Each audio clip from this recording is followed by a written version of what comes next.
Welcome to a time when travel was travel. A time before smartphones.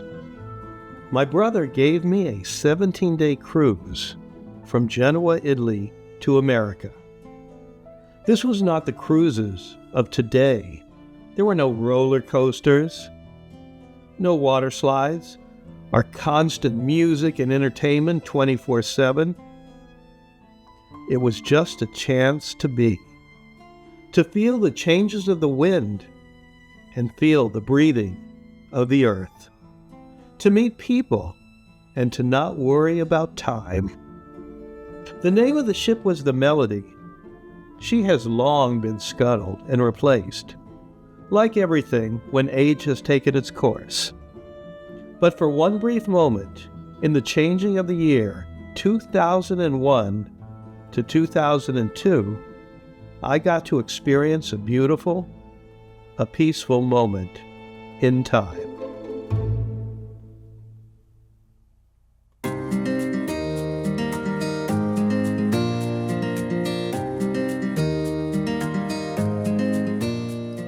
Wednesday, December 26th, 2001. Today is the first day of my new year. I leave that roller coaster of 2001 to start the new year with a grand adventure. A 17-day cruise on the Italian ship, the Melody. The direct flight from Dulles to Milan leaves around 6 p.m. Maury, Leslie, and I catch a 12:30 shuttle for Dulles. We allow hours to check in because of security. We move through security fairly quickly, but we have been singled out for serious X-ray, luggage X-ray, then complete checking of our carry-on, and finally, close inspection of our shoes. Once on board, we wait and wait. The mechanics are fixing a fuel pump, and departure will be when they give the okay. 8:30 a.m. Milan time, 6 hours ahead of Washington. After a cramped sleep, I take the light breakfast. The flight has been amazingly smooth. In 30 minutes we will land, and I am pretty sure it's about 2 hours to Genoa. Well, we are 2 hours late, but I have no schedule. From my window, I see the mountains of Switzerland, rugged snow, capped and beautiful and cold.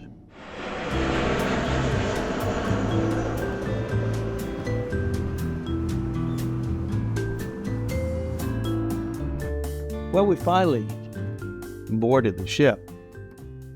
My cabin is beautiful. 2 twin beds.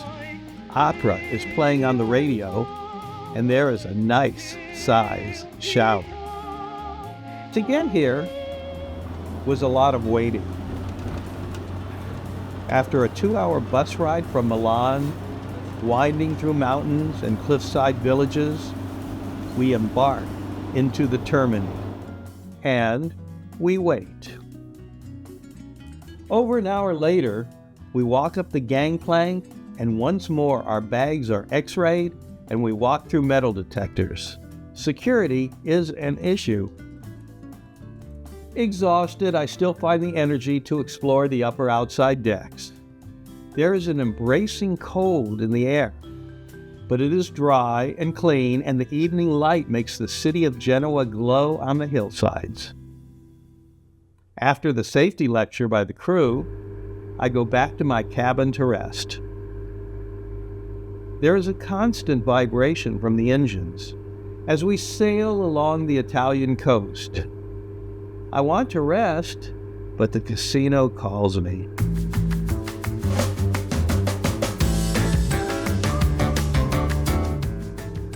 I immediately change a $20 bill for tokens.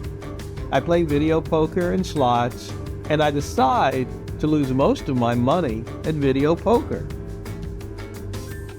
I was down $10 when I drew a royal flush.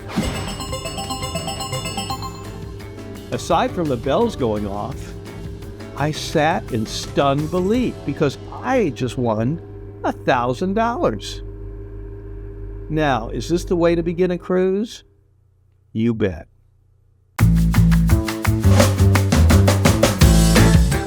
Dinner is at 8:30, and I will nonchalantly mention my winnings to Maury and Leslie. At dinner, we meet Pete and his wife, John and Nuala, all from England, and Jean from Arizona. By the end of the dinner, I have hit my wall. I've been up for 2 days, even though I got some sleep on the plane. So at 10:30, I go directly to bed.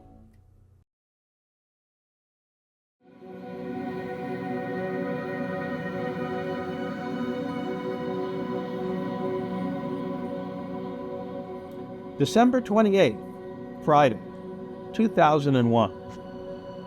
6 a.m. I am awakened by the movement of the ship. My imagination goes wild and I think it must be storming outside. Once on the deck, I find pretty calm waters. The railings are all coated with salt from the overnight spray of the sea. The wind is cool and cold, but I still break a sweat jogging 10 times around the upper deck.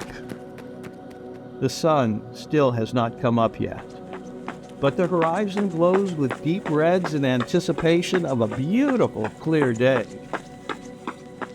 After the run, I go to the restaurant and have a huge breakfast, then fall asleep outside on the deck until the ship changes directions and I am in shadow. As long as you stay in the sun, the winter weather is tolerable. At 12:30, I get Maury and Leslie up for lunch. They slept in and got 12 hours of sleep. After lunch, we take our first Italian lesson. Prego! Then afternoon passes quickly. Dinner was the captain's gala, which means we all dress formal.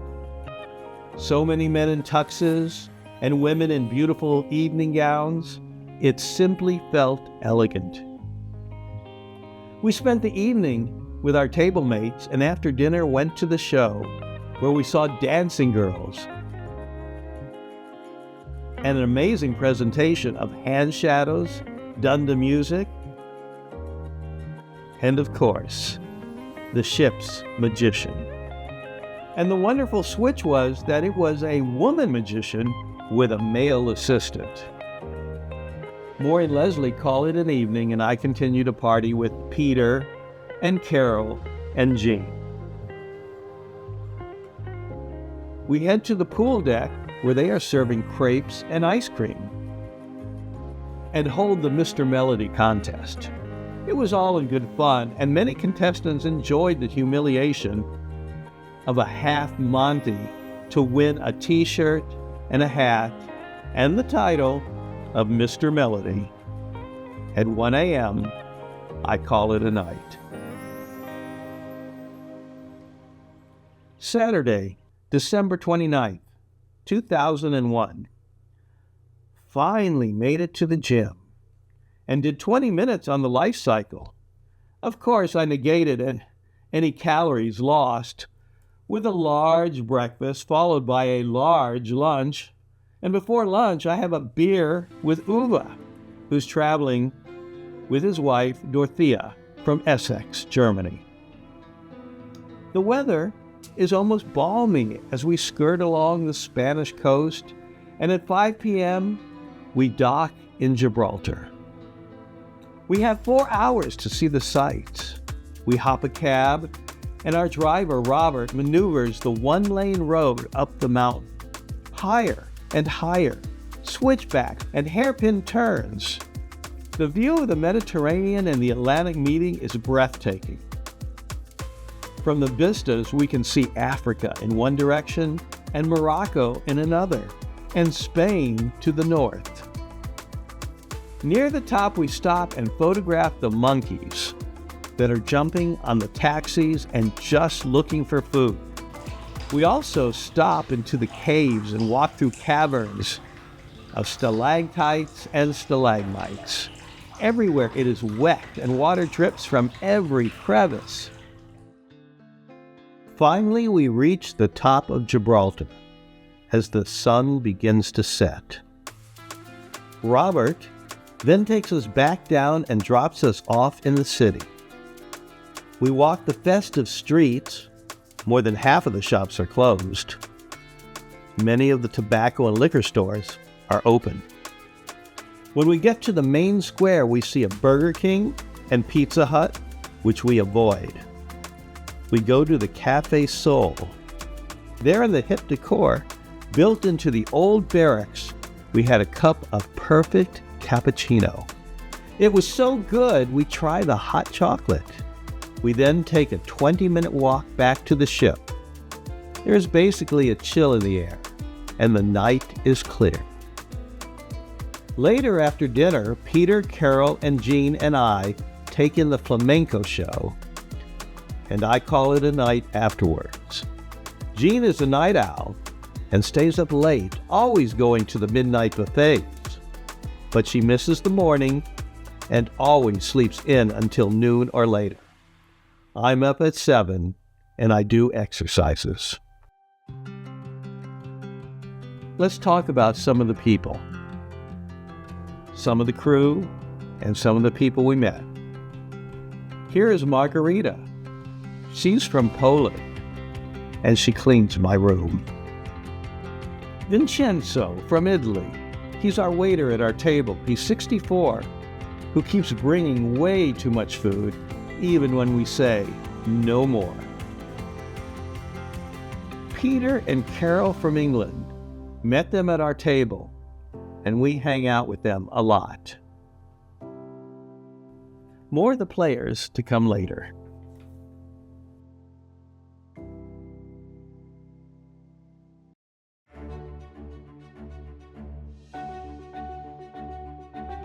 Sunday, December 30th, 2001.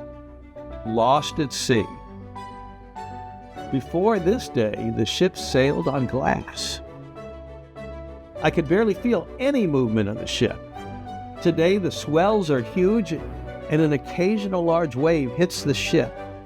My skin has a pallor of white. I assume we're going through storms, but at 7:30, as I jog the deck, it is a cool, gray day. After my jog, I have a breakfast of salami and ice cream. Food really has no interest for me today. As a matter of fact, everyone has that white pallor. I go back to my cabin and lay down for an hour or two. Then I join our quiz team called Madagascar in the pool deck at 4:30. Earlier I had gone to Italian lessons, then back to the cabin to lay down. After an hour of answering questions, given in 4 languages, I stagger back to the cabin for more rest. With all this rocking, and I mean rocking, I'd rather do it on my back than sitting or standing up. At 8 p.m., Maury calls on the phone. How are you doing? I tell him I'm not sick, but I'm feeling kind of tired. We decide to meet up for dinner. Tonight is suit night, so I dress up for a very short dinner. Only Maury, Leslie, John, and Jean show, but after 10 minutes, Leslie has to call it a night. After a quick pasta, I go to bed, and I want to be fresh and alert when we land in Madeira tomorrow.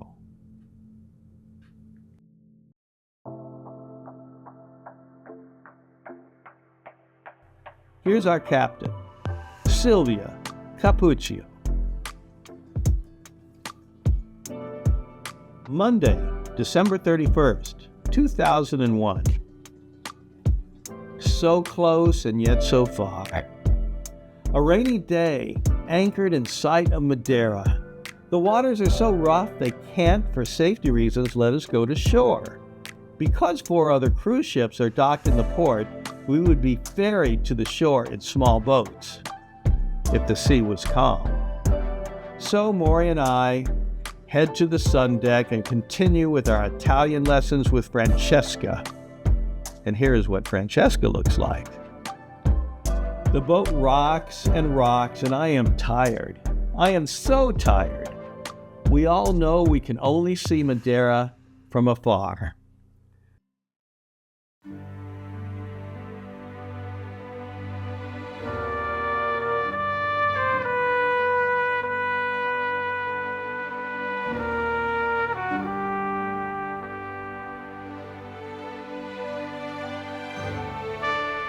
The sky is gray and periodically it rains. After lunch, I sleep until 7:30. I put on my tux and I go to the New Year's show. The magician who did quick change costumes, and a lovely Chinese linking ring routine to Nessun Dorma. Afterwards, I met Maury and Leslie for dinner. Leslie is having a hard time with the rocking and manages to hang on. Maury and I both have 2 lobsters each. By 11:30, we are on the deck. The island of Madeira is lit up like a Christmas tree. Every building sparkles and fireworks are seen going off in the hills. At midnight, there's a spectacular fireworks display. Everyone is on deck dressed in formal attire. The fireworks are synchronized by the color, and the effect is breathtaking as the explosions happen in unison all along the Funchal coast. Everyone kisses everyone. Golden balloons are released with wishes for the new year. Music is everywhere. And a rain begins, and everyone heads to the pool inside, where there is more music and crazy dancing. Here's a picture of Maury and Leslie on deck at 12:01, 2002.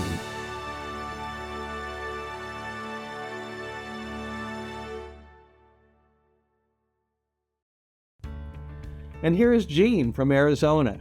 She has taken many cruise ships and loves freighters. And here's Joy. She's an English woman with her husband and lives in Spain. And here's Joe, part of Joy's group. And here's Uwe. Well, Uwe Jansen and wife Dorothea from Essen, Germany. The seas are really rolling, and I go to bed early at 1:30 a.m.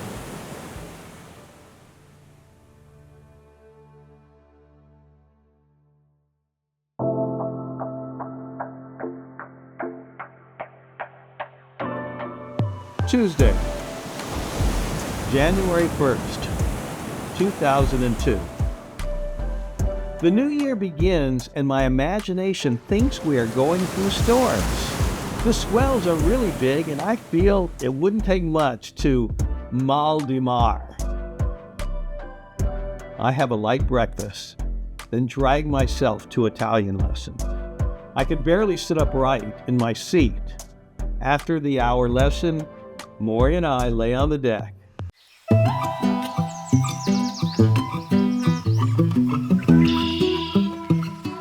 It is a clear but slight overcast day. Minutes later, I run to the bathroom and I lose my cookies, as they say. I feel better, but I will spend most of the day on my back. After dinner, I go to bed, immediately letting the swell rock me to sleep.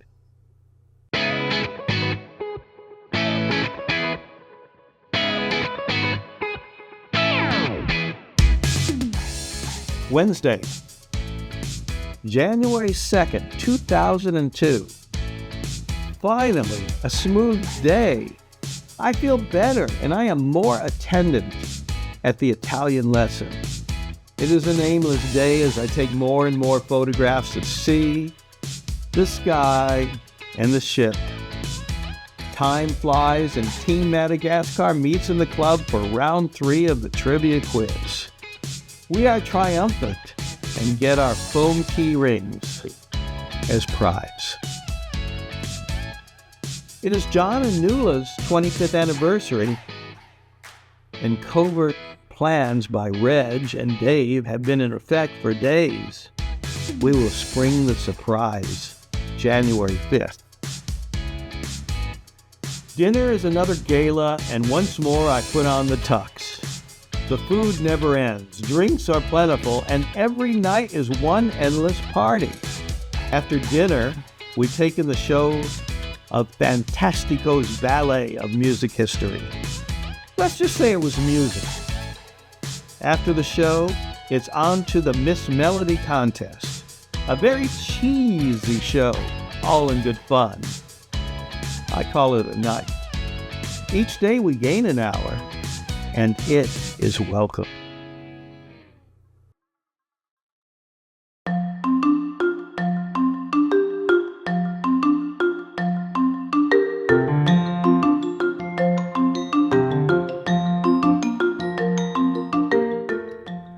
Thursday, January 3rd, 2002. The calmest seas I have ever seen yet, and a balmy breeze, clear skies, and lots of sun. Every deck chair is taken, and it seems the whole ship is on deck, sunning, dancing, or swimming. It is a sea of bodies. I take many more shots of the clouds. More and more of the passengers are familiar, and everyone who can speak my language I say hello to. My Italian is pretty weak, and Germans are the majority on this ship. Late afternoon, I hang with the magicians. We trade tricks, and only one can speak some English. So I'm showing some tricks in Italian. His skill with cards is very good, and his presentations are very entertaining. The whole day is spent in leisure. At the quiz, contest team Madagascar drops a notch. Another formal night for dinner. I end the evening with drinks in the lounge bar with Nuala and John, and the clocks go back one more hour.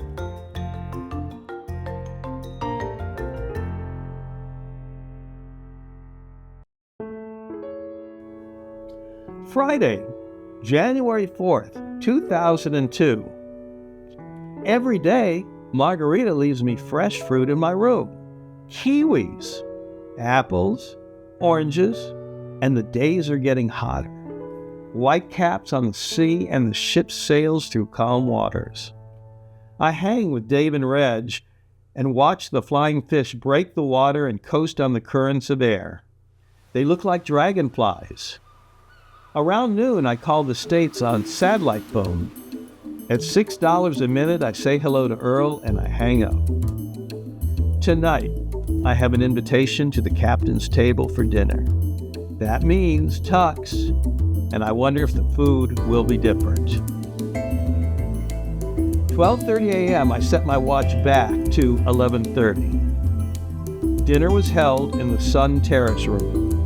The radio operator was at our table. There was many courses, and the food was creative, like marinated salmon and swordfish. Aubergine rolls, which was eggplant wrapped around spaghetti with melted cheese. Grilled red snapper, baked loin of veal, and much wine. And for dessert, peach melba. Later on, Carol, Pete, John, Nuala, and I hang out in the Junkanoo Lounge. Before calling it a night, I lose $5 more at the casino. Maybe at 3 a.m. I will look at the night sky and count the stars. Here's a picture of Bob and Angela. They were at the table next to ours.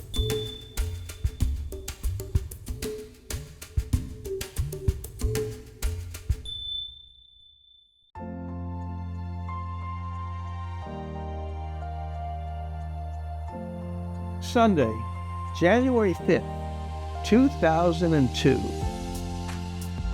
2 more days at sea and we follow the path Columbus took over 500 years ago. Going from Europe to America is great because each day you gain an hour. 25-hour days. We have been so lucky. Each day is smoother than the last. Each day gets warmer and balmier. I spend the day reading, marveling at the miles and miles of ocean, water and sky for 100 miles in any direction.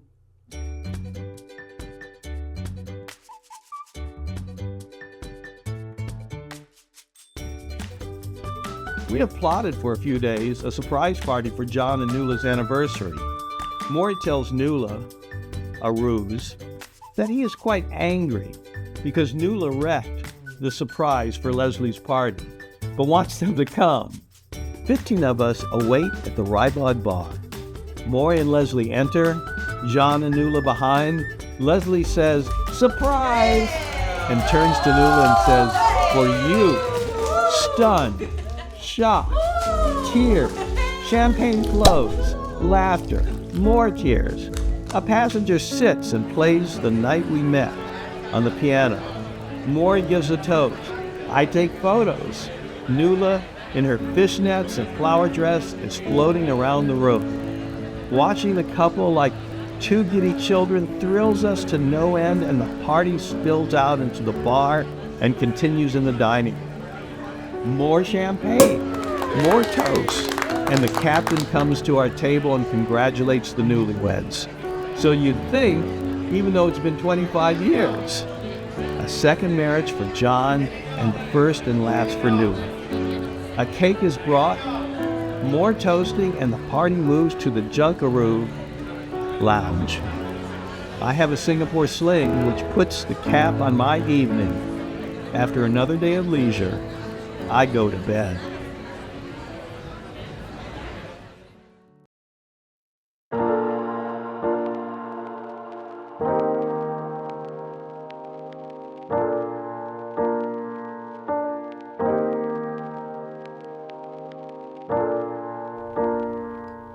Sunday, January 6, 2002. 14 degrees, 25 minutes north, 9:05 8 a.m. It is 78 degrees outside. The water temperature is 73. 6 days at sea. Tonight we will see the lights of Grenada. The weather is good, and we will be tendered to shore. We arrive at 7 a.m. and leave at 5 p.m. Another day of leisure. My only obligations were Italian lessons at 10 a.m. and the quiz challenge at 5 p.m. Team Madagascar almost aced the questions, but still won the round. We're now in second place behind New Zealand. They would have to crash and burn for us to overtake them.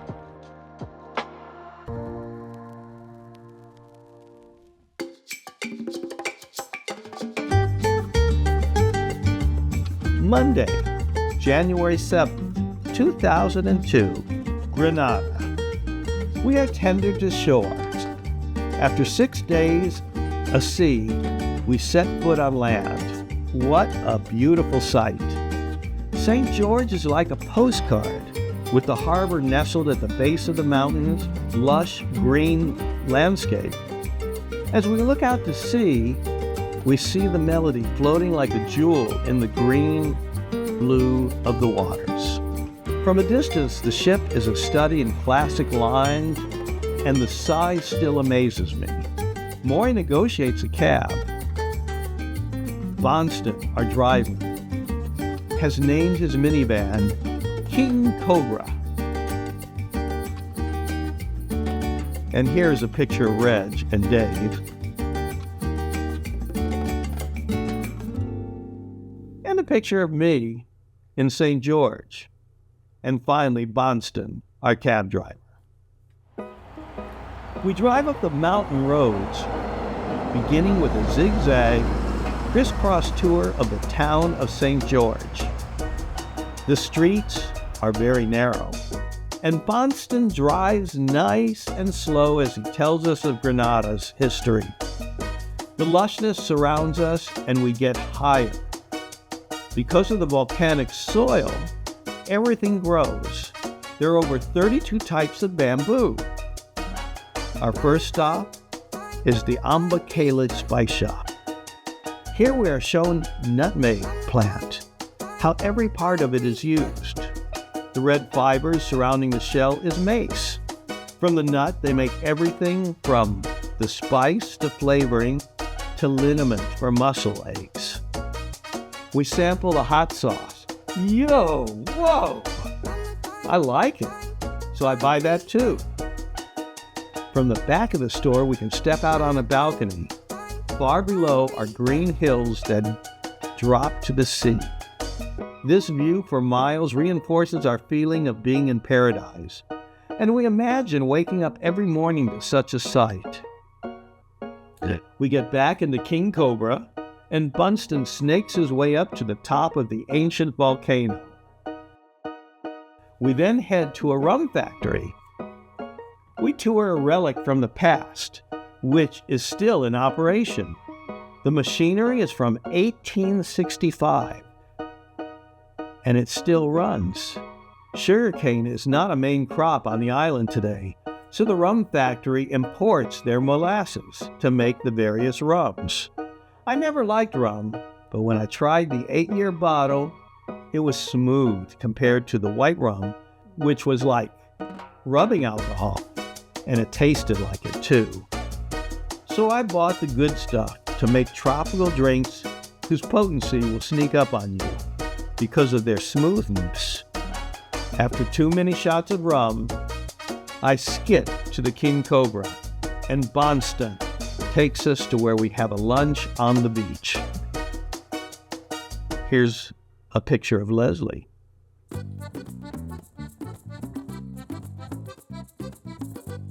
I order a shrimp dish lightly spiced with nutmeg. No one is in a hurry, and everyone on the island has a laid-back quality. After lunch, we head into the surf. The water must be 70 degrees. This beach is protected from the ocean water, so the currents are gentle and the waves are small. I like Grenada. I like its lack of commercial development. Around 5:30 p.m., we are tendered back to the Melody. I take a shower, and I'm hit by a wave of exhaustion. Dinner is an ordeal as I just want to keel over. I'm in bed by 10:30 and ready for Barbados tomorrow.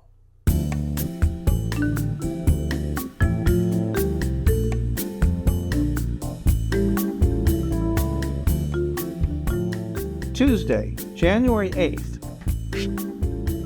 2002, Barbados. I turn on the TV and what's on the show but Good Morning Barbados. We are at the docks so we can walk off the ship instead of being tendered. I love looking at the Melody from the docks. The lines are so classic. At another dock, we can see the Celebrity cruise ship. It is twice the size of the Melody and has over 2,000 passengers. It looks like a huge condo development was put on a floating barge. On Thursday, 6 ships will be in and over 900,000 tourists will flood the streets of Barbados. An island only 20 miles long. Compared to Grenada, the town Bridgeton is well developed and very prosperous. Anything you want, from clothing to the finest jewelry, is sold. Our cab driver let us see the grounds of the Sandy Lane, one of the great hotels in the world. Rooms begin at $1,800 a day, and we marvel at the design of the lobby, the grounds, and their beach. We continue our drive along the western coast, stopping for pictures every now and then until we get to North Point. Here the ocean is very rough. No beaches, just jagged cliffs. We continue passing fields and fields of sugarcane, banana trees, pumpkin fields, okra, and endless green plants. We watch the surfers at Bathsheba Beach. This is one place surfers dream of going to and has become one of their meccas. The day is very hot, and around 1 o'clock, daily rain falls. After 5 minutes, the sun is out again, lulling us into the island's stupor.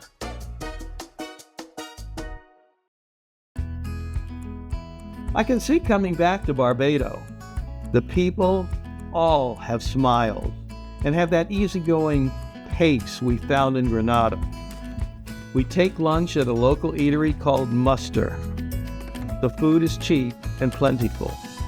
I order flying fish and cuckoo, which is a mash of corn and okra. It looks like polenta and tastes like corn. Maury has a dense fish and macaroni pie. He tries the yellow hot sauce, and after lunch he is sweating profusely. We only have an hour before the ship leaves, so I head into the shopping district where Leslie and Maury take the mile walk back to the ship.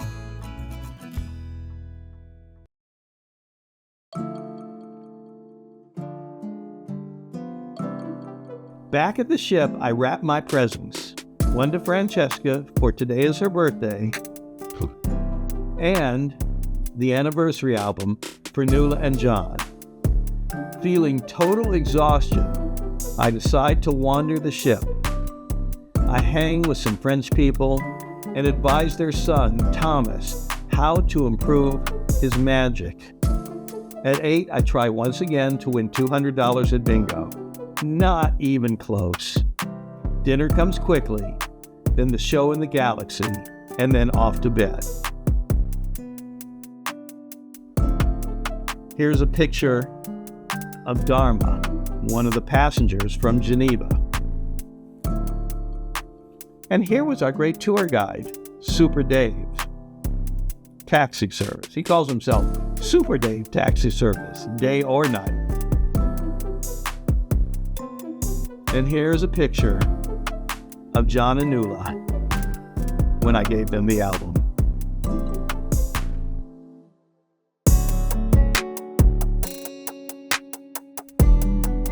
Wednesday, January 9th, 2002, Antigua, Turner Beach. A perfect beach. On Antigua time, we sit in the beach restaurant.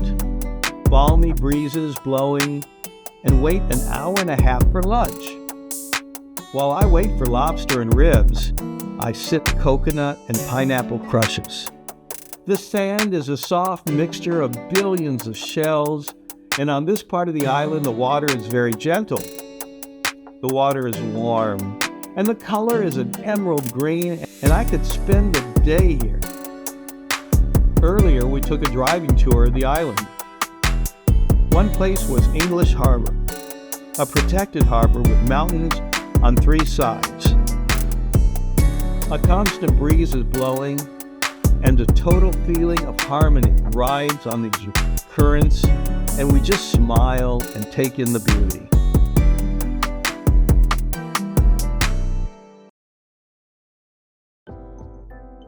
At 6 p.m., we have to be back on the ship, so I spend the last hour walking the downtown streets and seeing consumerism paradise, especially if you have a taste for diamonds, watches, perfume, liquor, and Cuban cigars. Here's a picture of the pool room barman, Sedana, and he's from Bali. And here's another one of our passengers, Roger.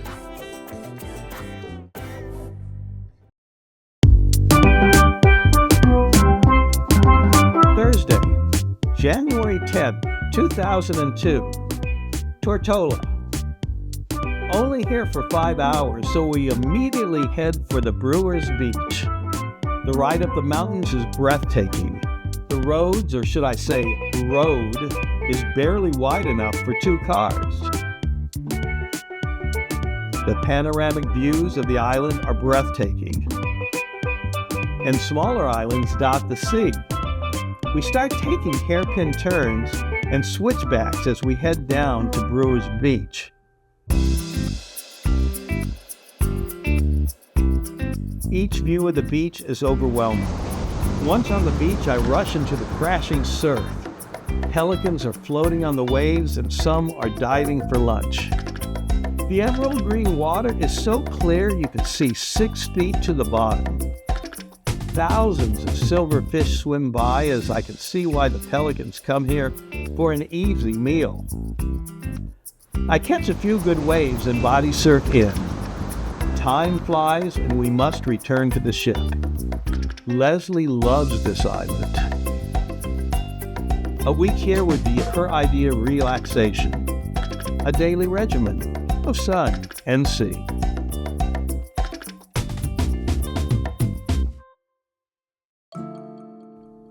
As usual, once I'm back on the ship, I am hit by a wave of exhaustion.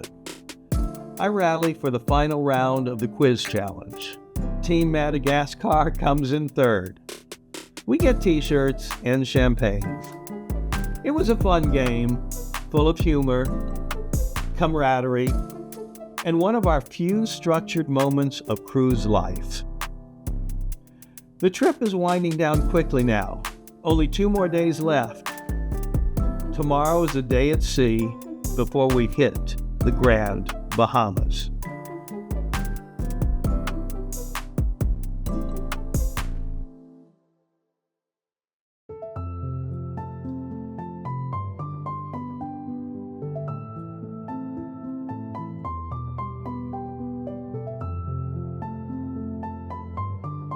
Friday, January 11th. 2002, at sea. Now knowing that there are 2 days left, the day seems long. I wander the ship, taking in all the familiarity. I know the levels by heart, from top to bottoms. Sun deck, lounge deck, premier deck, continental deck, ocean deck, restaurant deck, and finally my home, Bahamas deck. Late morning, I go to Italian lessons. 1 more left. Francesca brings her clean energy to teach us adverbs today. She seems like the Energizer Bunny. She just keeps going and going.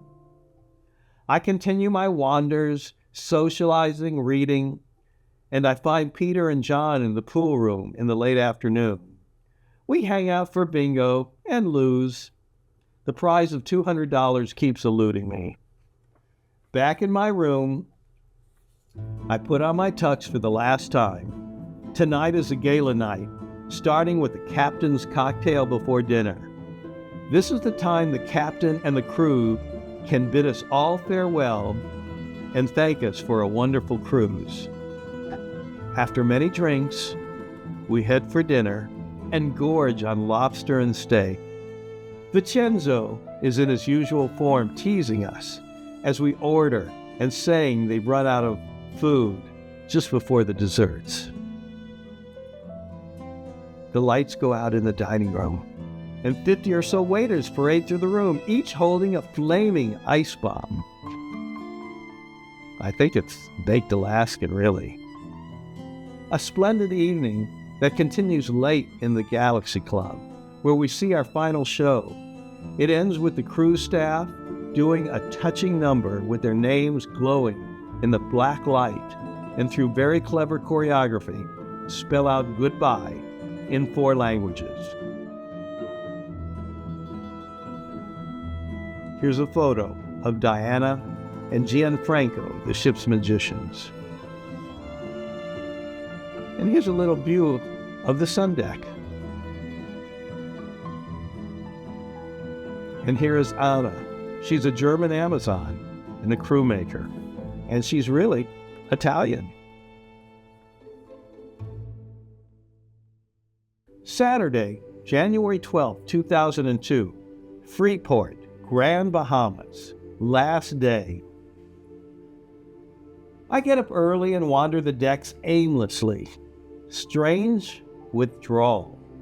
We go to our last Italian lesson after receiving our diploma. I take a class picture. Here's the picture. Maury and I then move to the pool room and do try our luck at bingo. Since this is the last, the prize is $500. Well, I was close. No cigar, It was fun anyway. We finally dock at Freeport and leave the ship around 1 p.m. John and Nuala hop in our cab and we head to the shopping district. Not much to look at as we drive. I feel like I'm in Florida. Burger King, McDonald's all have made inroads here, and you feel like you're in America and not some tropical paradise. In the shopping area, nothing is appealing. Kitschy shops, t-shirts, crafts, jewelry, stores, lots of jewelry stores, and many, many bars. We sit at one drinking our colorful rum drinks, watching the island kids limbo. We kill more time and head for a casino. I put $1 in a machine and win 100 quarters right out of the gate. And then for the next 2 hours, I make that win last, and I quit 50 cents ahead. Back on the ship, it's our last dinner. The wait staff is very distant, no longer working for tips. They're just going through the motions, getting ready for the next cruise. I've already packed 90% of my stuff. Luggage has to be outside your room for pickup by 1 a.m. I end the evening early, head down to my room, and finish packing. I put my luggage outside and get a restless 4 or 5 hours of sleep. At 6 a.m., I get my passport back. Sunday, January 17, 2002, Port Everglades. We're parked with a lot of ships. I called to one of the other ships just because I know the magician. But that's another story. Wow. Thank you, Maury, for an adventure that was just what the body needed, what the mind needed, and we'll always have Gibraltar.